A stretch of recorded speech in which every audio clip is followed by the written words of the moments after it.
What's going on, everyone? Welcome to another explosive episode of the Jam Podcast. I'm your host, Juan, aka Hollywood, and we have an amazing episode this week.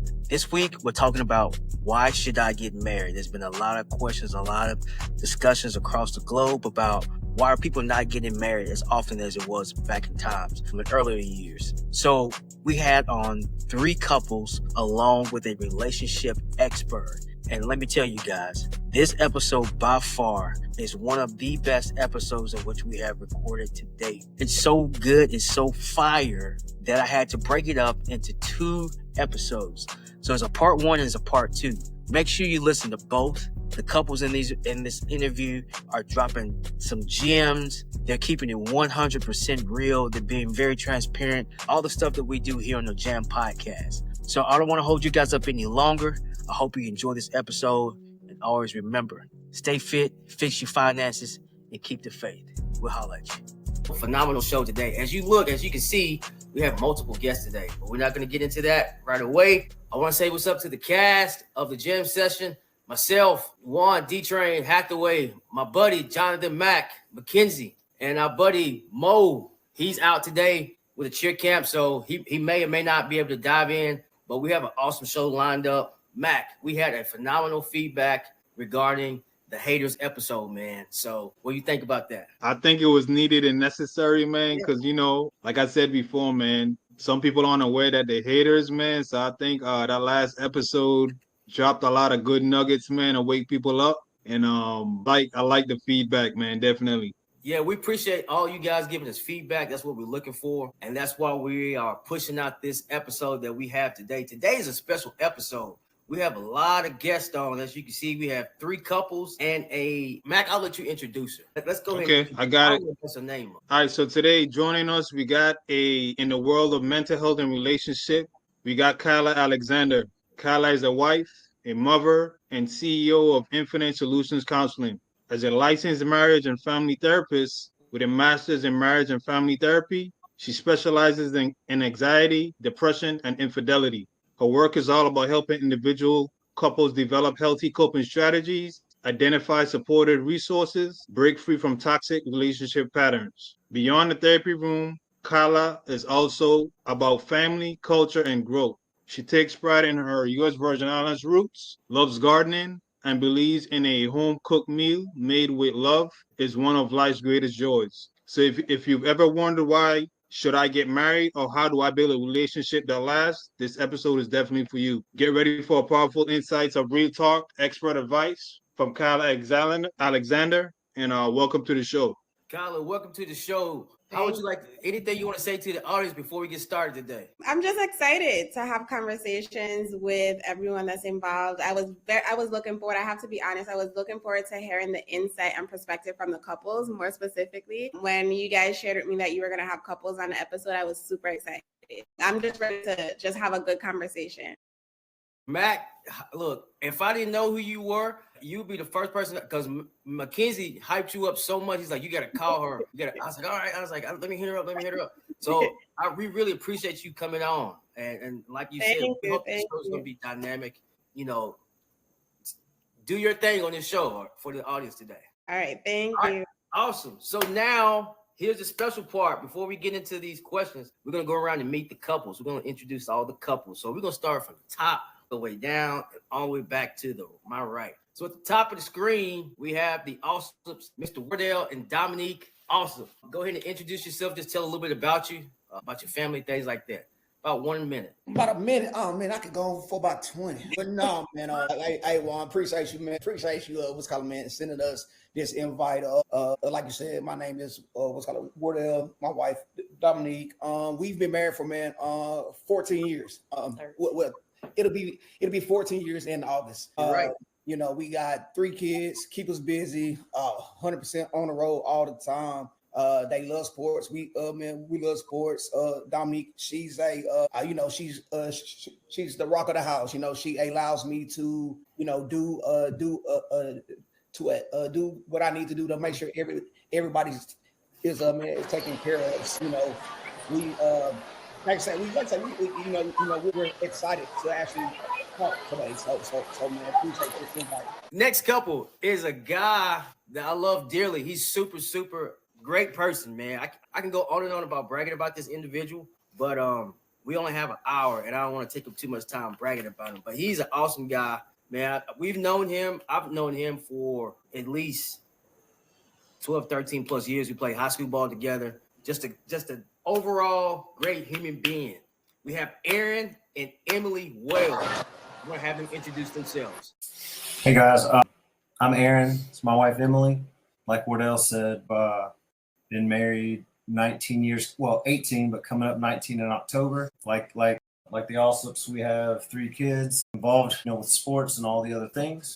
They keep us going a lot too. And in very similar fashion to the Allslips as well. Emily is like the rock of the house, and like Kyla said, man, home cooked meals with love. We're eating around the dinner table as a family 5 to 7 nights a week, so we make it a priority. I know most of the people on this podcast, and it's great to see y'all's faces, but Dewan, thanks for those words, and we're excited to be here and listen and learn and share also. Awesome, man. Look, there's a nickname we used to call you back in high school. Do you still remember that nickname? I don't know. I'm sure people have called me lots of things, but Meat and taters. That's what they used to call us right there. Yeah, that's what I was hoping you were going there. Yeah, look, I don't want to get us in trouble on here, man. But yeah, like I said, man, I really appreciate you coming on, you and Emily, and we hope I know you guys are gonna have a lot of good nuggets as well too. Thanks for having me. Last but not least, all right. So if y'all don't know, there's a sister and brother on this show. All right. So Quintrice and Wardell are actually sisters and brothers. So I've known them for years. So she's like my sister. I asked her and her husband Omar to come on last second, and they agreed to. I appreciate that a lot. I'm gonna let you guys have the floor. The Smiths, please introduce yourself to everyone. Awesome people, like full of knowledge, and I know they're gonna drop some incredible nuggets for you all. Smiths, Omar, Quintrice, go ahead and introduce yourself to the audience. All right, Omar Smith, Quintrice Smith. We're married 15 years, it'll be 16 in July. We've got 2 kids. One's a teenager, so we're entering into that world of teenage life and what that is and what that involves. And we got another youngster, a 10-year-old running around. She's probably 10, going on 18. We'll stay that one for the parenting podcast. But like I said, it's great to be here. I'm gonna echo what the other gentleman said. Quintrice is definitely the rock of our house, the brains behind the operation, and I guess I'm the muscle. We just kind of make it work that way. Miss Quintrice, you have anything? I'm good. Not yet. We'll see when we get into the question. It's so funny, Juan, because I think about it like Aaron, me, him, and Teresa went to Bradley. Yeah. So it's like we've been knowing each other for a long time. It's crazy how long we've been knowing each other. It's weird, man. Yes. It's full circle. Mo, my man Mo. What's up? Can you hear me? I can hear you. You still got the headphones? Hey, man, that's all I can afford. Hey, man, change your name, bro. The tariffs got me.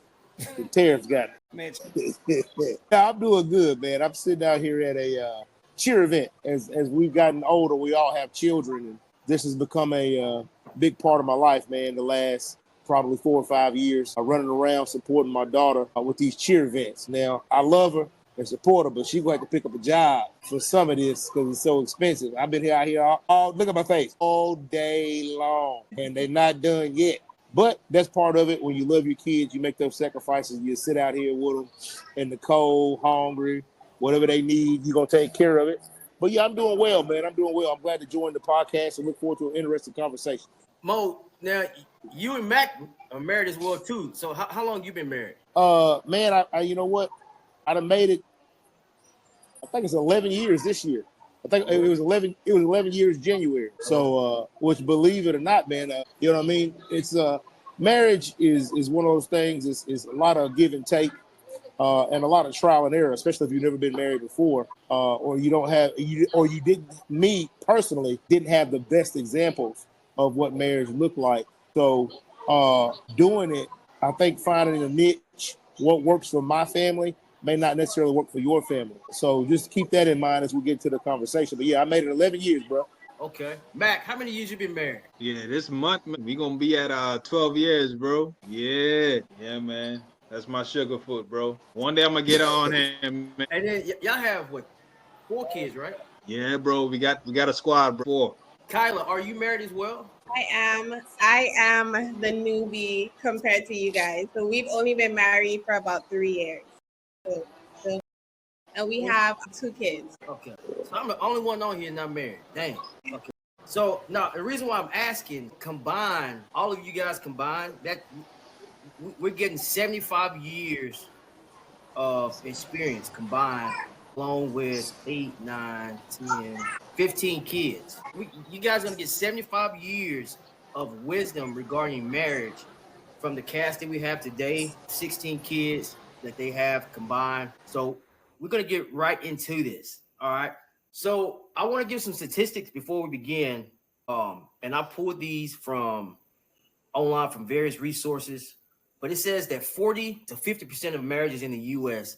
end in divorce. The average length of the first marriage is about 8 years. 3 main causes for divorce is lack of communication, sex, and money. 67% of second marriages end in divorce, and 73% of third marriages end in divorce. Regions that have the highest divorce rates are the South and the West. The Northeast and the Northwest are last on that.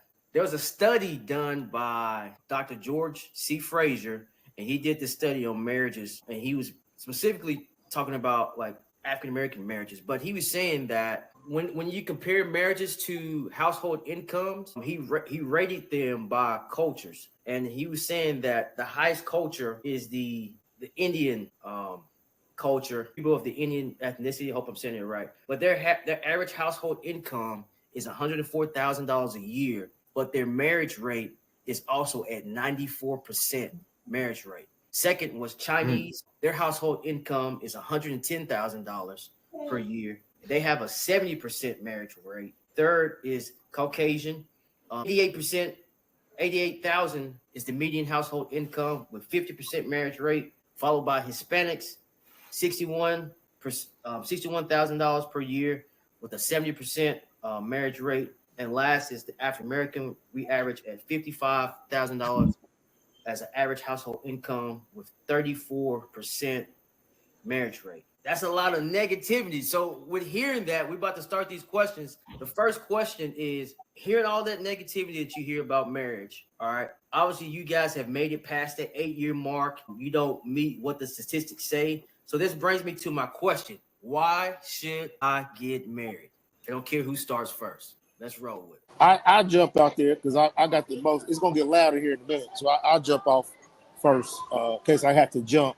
Why should you get married? Well, I think it's a personal decision. Honestly, I think marriage has been the foundation of society in general. Having a good, stable household, family, particularly a wife, to help you build and grow. There's aspects that the woman brings, there's aspects that the man bring. But when we bring those things together, you can build a better life. You can have more than you can. You can have more with a woman than you can without a woman, if that makes sense. In all things, not necessarily, and it's not always monetarily. A lot of people always equate that to money. I mean, when it's cold at night, you can't live in that bed by yourself. You can, but you're cold. You know what I'm saying? When you want some companionship, you want somebody to talk to, you want somebody to relate with your day, with how your day is being, the struggles of life. That's what the wife is for. You guys can communicate back and forth on any kind of issues that you've been having throughout the day. And it just, honestly, for me personally, being married has been very advantageous, especially when you have somebody who's ambitious and supportive, who has helped me transition from where I started when I was alone. I wasn't doing bad, but I'm doing a lot better while I'm married than I was doing before. Because I think it gives you, as a man personally, gave me a sense of responsibility, something to work toward, something to work on. Because I got somebody dependent upon me each and every day to go out, do what I need to do in the world, come back, keep these lights on, keep that water running, keep that food on the table. You know what I mean? And she's a big contributor to that. But I take it upon myself to try to pull majority of the weight, because I would love to be in a position that someday I pull all the weight from a financial perspective, and then we can get out here and enjoy life and do stuff. But with that said, I do have some very interesting dynamic and opinions of life as well when it pertains to marriage. The Western society has kind of shown us moving forward. You see, there's a lot of single women, like, a lot, and one of those reasons honestly, it's economics. The economy is driven, most of the consumers on, like, hair care products, beauty products, clothing items, shoes. And most of that, so I think over 7% of that is women, because men, we're very basic. You know what I mean? The only reason you want to dress good and look good is to pick up a woman outside. You get a nice car, fly ride, so you can impress a woman. If it was just all dudes, we'd all be walking around barefoot, riding bicycle. We don't give a damn, stinking. You know what I mean? All of that stuff. So a lot of the stuff that's driven in the economy is really based upon people being single. And that's very, very unfortunate. We're really moving to a trend. I was reading an article the other day, and I just don't remember the source, but I was reading an article the other day that said that we are moving into a period of time to where polygamy and what's it called, multi relationship marriages are going to become more and more of a prevalent thing. Just not even from a financial standpoint, not from a sexual standpoint, just for survival, because there's so many single women that women are going to have to start either, you see a lot of people dating each other. Well, all right, that's what you're doing, or you're going to have to be engaged with a polygamous relationship, just again for survival. And I'm gonna land it right there. Y'all can expand on that. You know what I'm saying? But that's just my personal opinion on that. Anybody else want to speak on that question? Why should we get married? I do think Trey hit some points, especially from being up to each person. Because I think marriage is what you see when you grow up, right? I think for me, I can say that I saw my mama, I saw my daddy, I saw the way that they interacted. I saw the way that my daddy treated my mama. I saw the way that how they was kind of treated us, and so that was what's taught.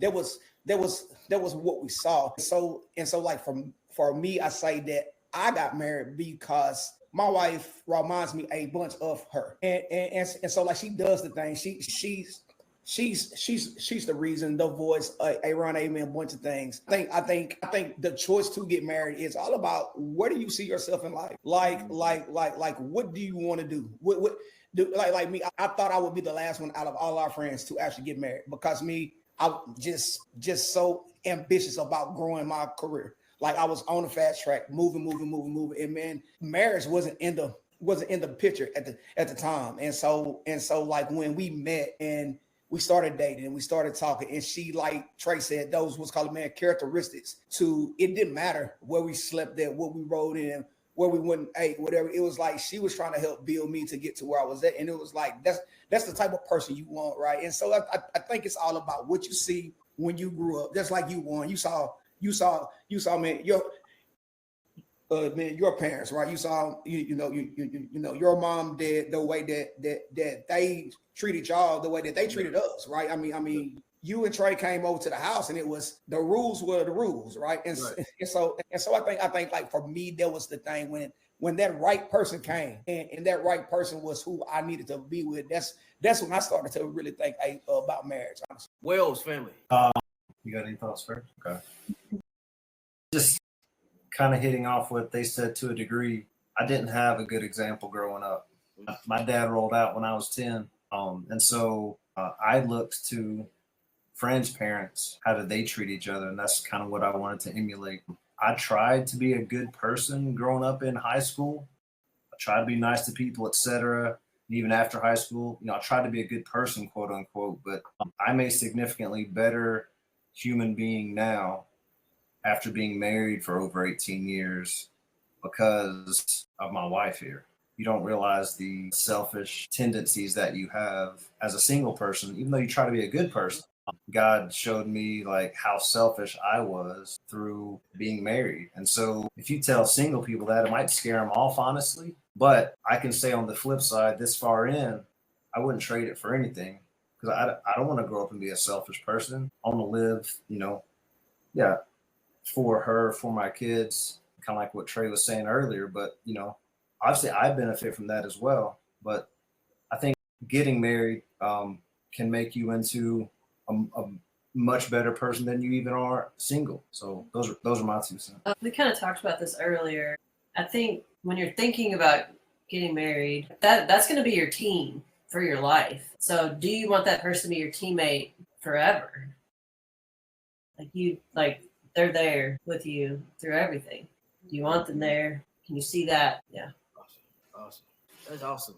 Awesome. Thank you. Smiths, don't be shy either. I agree that it's a very personal decision. I don't know that I can tell somebody why they should or should not get married. I think it's something that's very personal and requires a lot of serious thought. It's not something to be taken lightly.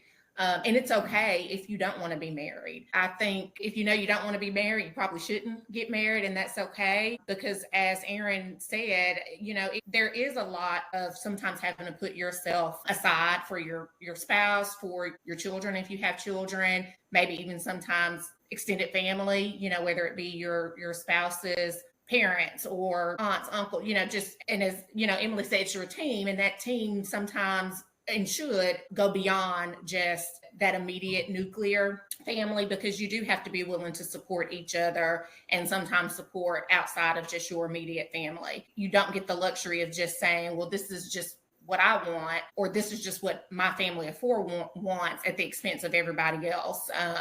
That comes along with when you do get married. So I did not grow up thinking that I would get married. I was not the little girl that sat around thinking about being married and having a big wedding. Those just were not things that were really anything that I thought about. And I think anybody who probably knew me probably didn't know if I'd get married and probably didn't know if I'd have children.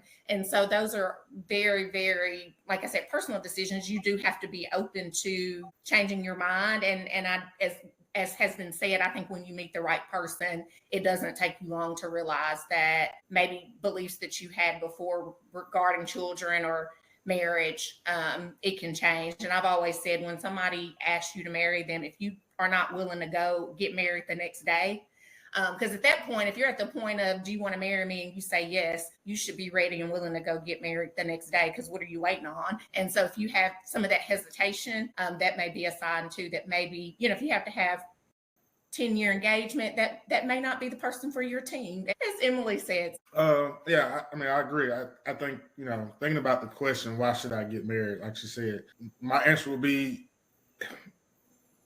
I don't know how to put it. If you have to think about it, like I said, then it probably is not what you need to do. I think a lot of people get married for the wrong reasons. And you think about those stats that you read off.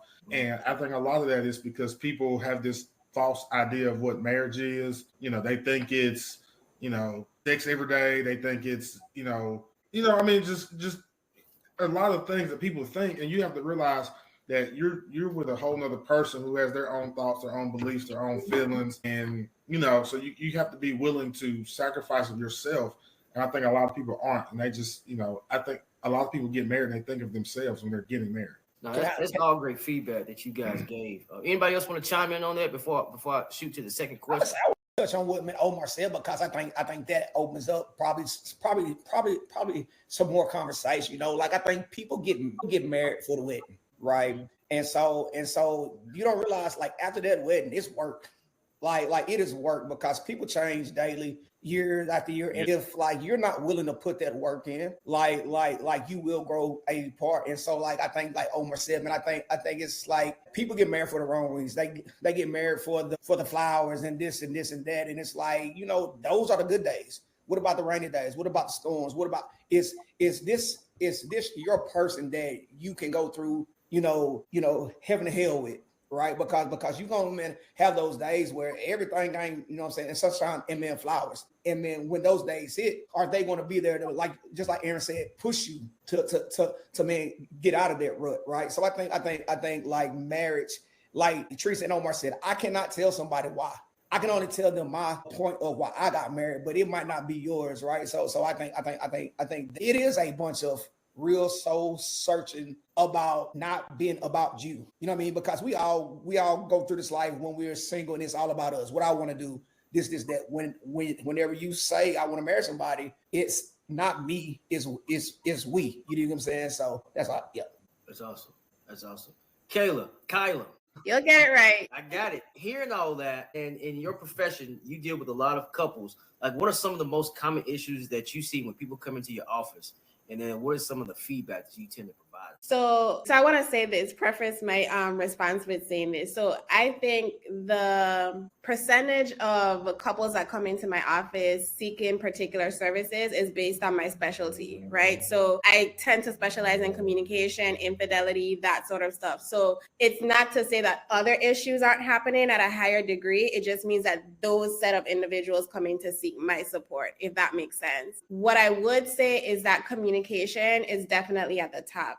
And if you dig even deeper, because communication is very vague, it's a broad statement, right? So when you dig deeper, I think you have to look at conflict resolution, just day-to-day interaction, what that looks like, not just verbal communication, but also nonverbal communication, what that looks like, because that matters, right? We don't just communicate with words, we communicate with our body language, our tone, the volume of our voice, those things matter. So I tend to see a lot of couples come in who struggle with conflict resolution. And what I see, if I'm going to dig even deeper and be very transparent, is that they get caught up in this loop of perception. Like you start to argue perception. Like you perceive this thing one particular way, and then your spouse perceives it in a totally different way. And then you get trapped in that cycle of having that sort of conversation rather than having a conversation about the actual issue. So a lot of the couples, what I heard from you guys is that, marriage is a very personal choice. So that goes back to your core values, the things that make up who you are and the decisions that you make, and then also your perception of the world around you, right? So then if you tie that into communication, those are sensitive things that come up. Like, do you want to get married? How you handle arguments in relationships, how you interact with each other in relationships. So it goes back to conflict as well. So if you're in a space where your perception looks different from your partner, 9 times out of 10, you're going to struggle with conflict, right? Like it's just inevitable, right? So that's what I tend to see. I also see more recently, which for me is very interesting, and I have to do some research on it. I've been seeing a lot of couples coming in for infidelity. And that's I've been practicing for at least 13 years now, but I want to say within the past 2 years, the infidelity couples, the couples that come in for issues with infidelity has been higher. I've been seeing more couples in that regard. Go ahead. I see that you have a... Yeah, is that just because the sweating stops once they get married?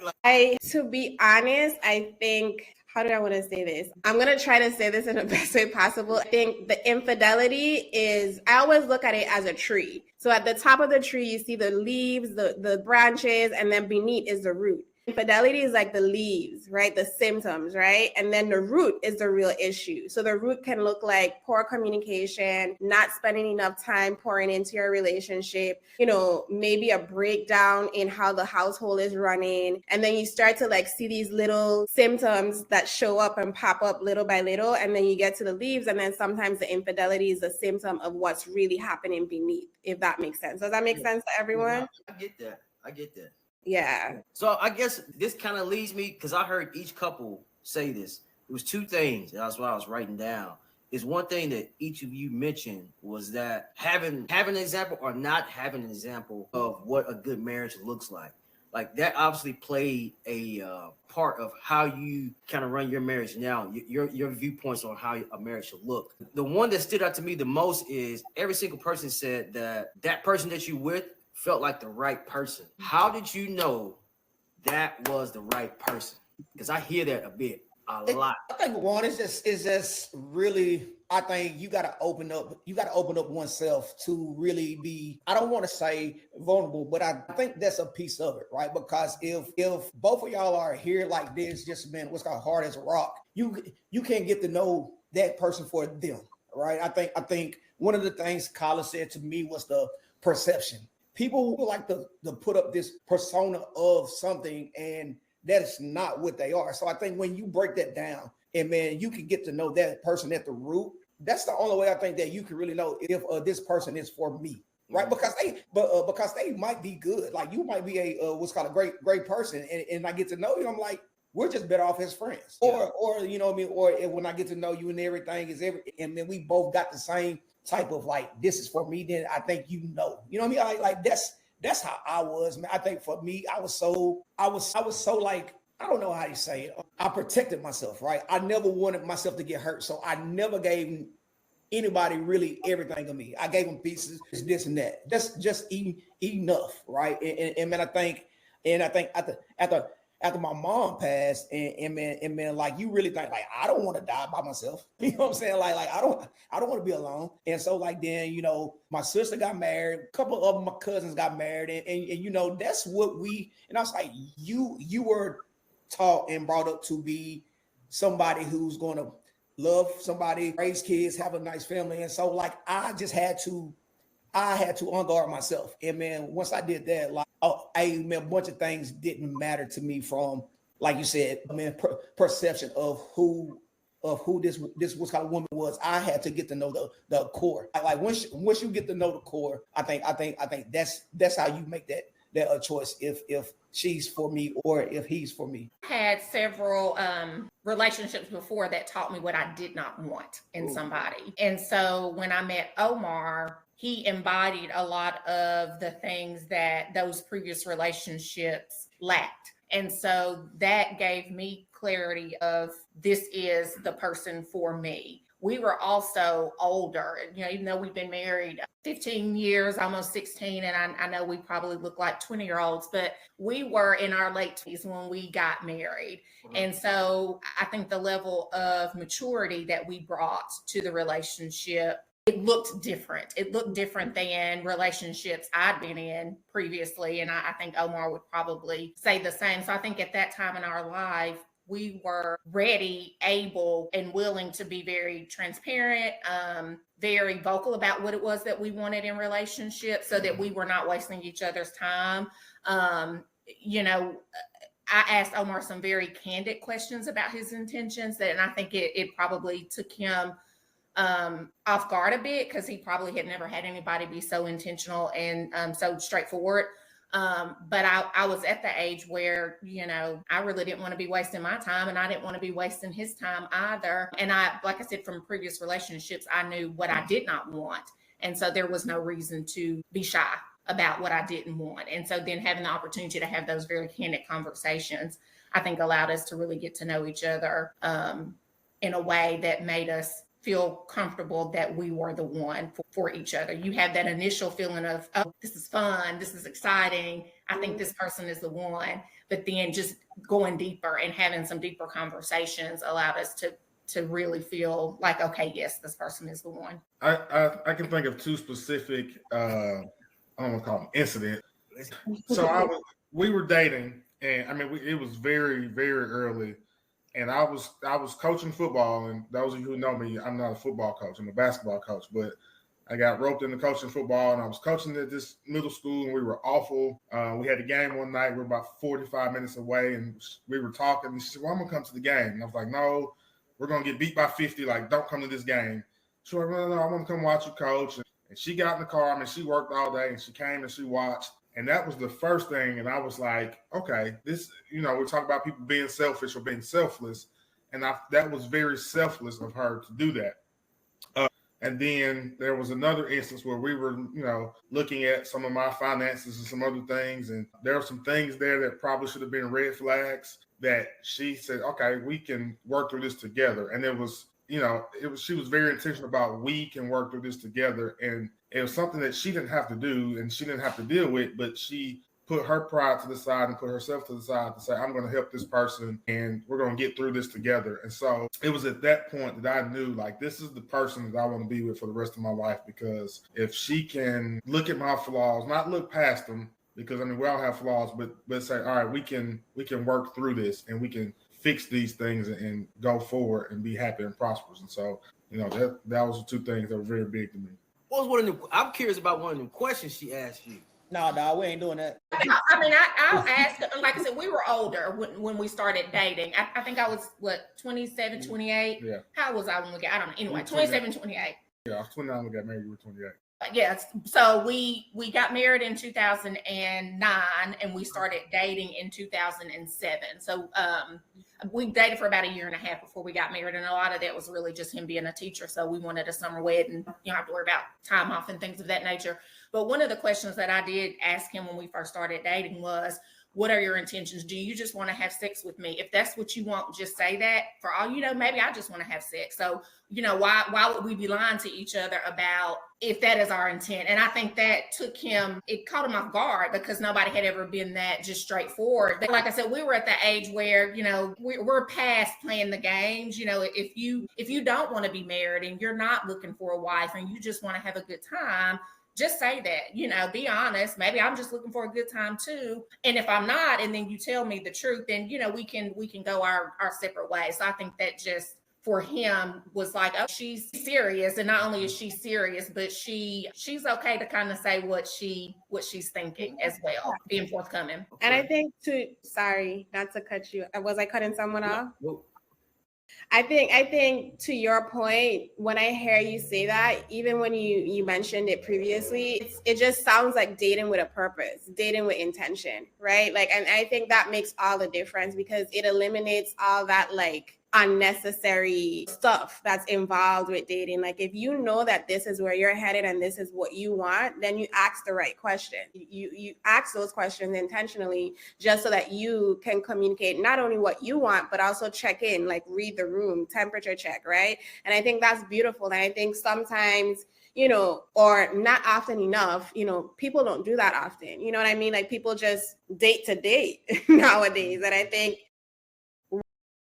not to pass judgment, but you know, to your point, if you want to have a good time and like you're in it for the sex, then fine, right? But that's a conversation that should be had as well, right? Not just, okay, well, I want to have a long-term relationship, right? That conversation could happen as well. But I think the conversation of, I just want to have fun, you know, I just want to have a good time, that should be a conversation as well. So I think that's beautiful that you dated with intention. Yeah, I think some of the stats Juan read off, especially around the divorce rate, ends up well, but because people don't have those direct conversations, right? Like it start off as fun, and then the next thing you know, somebody catch feelings, and then you don't say, "Hold on, wait a minute, this was just fun." You just go along with it, and then now you get married, and then like 2 years later, you're done, but because it was never supposed to be what it was. You know what I mean? Right. And so yeah, I think like, you know, probably all of us had those conversations. I know with her, you know, I was older too, right? I'm 4 years old, 3 years old, 4 years older than her. And so like, you know, I didn't want to be hurt because she was still fresh out of college, ready and having fun. So I'm like, look, I'm old. So this is where I'm going.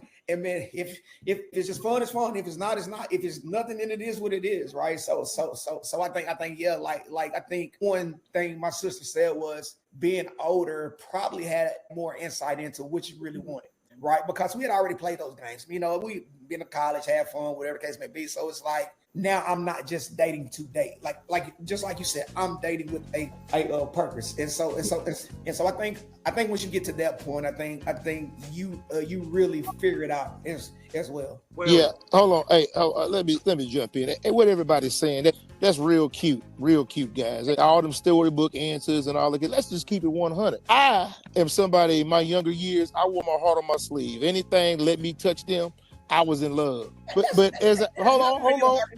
Let me talk. We talking about. That's your experience. Let me talk about mine. That's your experience, sir. Let me talk. Be sure to tune in to part 2 of this dynamic episode only on the Jam Podcast.